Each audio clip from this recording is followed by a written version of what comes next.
10 charges in a single missile.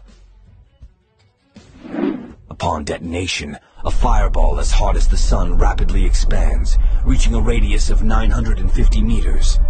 Anything trapped inside this fireball is instantly vaporized. In our simulation, the epicenter of the explosion is at Westminster. People within that radius won't even feel anything, because the nerve impulse transmission speed is slower. Within 5 kilometers of the epicenter, the blast radius. City of London, Camden Town, Kensington, Brixton. These areas will receive the most destruction. Buildings will be destroyed and debris will fill the streets, creating extremely dangerous conditions for everyone in the vicinity. Given the population density in central London, the initial death toll could exceed 250,000 people and around 600,000 injured. Within a radius of 10 kilometers, the radiation will cause third-degree burns. Within that radius, anything that can burn will catch fire. Gas stations, automobiles, power substations, gas infrastructure. Explosive facilities will explode and amplify the effect of the devastation over a huge area, including areas from Camden to Greenwich and Islington to Wandsworth.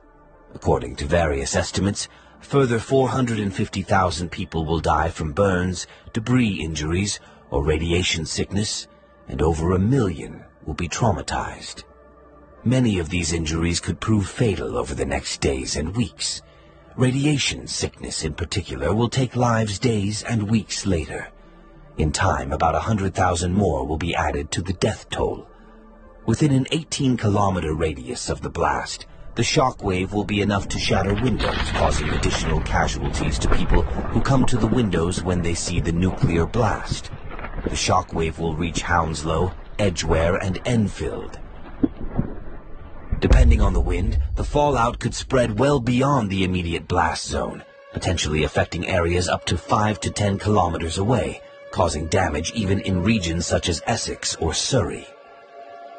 The estimated casualties in the event of a 750 kiloton nuclear bomb exploding in London would be about 850,000 people dead and about 2 million injured. If the explosion were to occur on the ground rather than in the air, the fallout map would be greatly expanded, and the radioactive fallout could even reach Manchester, infecting people, land, and animals. The problem with a nuclear explosion in London is also that London is essentially not designed to survive such a disaster. 11 of London's 20 major hospitals would be within the blast. The remaining hospitals would be physically unable to cope with the number of victims.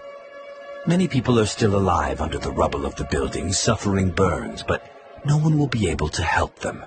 Since the creation of nuclear weapons less than 100 years ago, there have been more than 20 incidents where a nuclear-armed country was one step away from a nuclear catastrophe. You can easily find these statistics on Wikipedia. I will attach a link to this article in the description of the video. I want to call everyone to action. Nuclear weapons are a real threat to our future. Give this video a like and share it so that as many people as possible can learn about its consequences.